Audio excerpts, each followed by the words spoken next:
Los actos y eventos previstos están enmarcados fundamentalmente dentro del ámbito cultural e institucional. Dentro del ámbito cultural se desarrollará un ciclo de conferencias, conciertos de música y coral,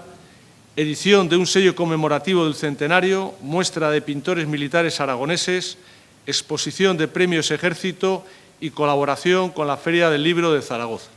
Dentro del ámbito institucional se organizará un acto de homenaje a la bandera, entrega de Premio General Palafox, presentación del libro sobre la Capitanía General de Aragón y una recepción oficial para cerrar el centenario. Estamos hablando de historia con H mayúscula, estamos hablando de historia de España, estamos hablando de un cambio de dinastía, de los decretos de nueva planta, de una serie de elementos que, analizados convenientemente, pues nos dan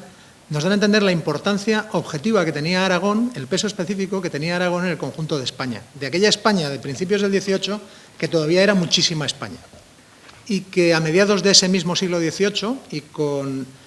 dos reyes, Fernando VI y Carlos III, pues volvió a tener un auge y un empuje importantísimo. Todo lo que van a ver, todo lo que les vamos a ofrecer en esta celebración del tercer centenario, tiene por objeto pues, el valorar adecuadamente qué ha sido la presencia de las Fuerzas Armadas a lo largo de estos 3 siglos en Aragón, qué cosas se han hecho, en qué punto o hasta qué punto se han comprometido pueblo y ejército en la defensa de elementos esenciales. Y no hace falta que les recuerde que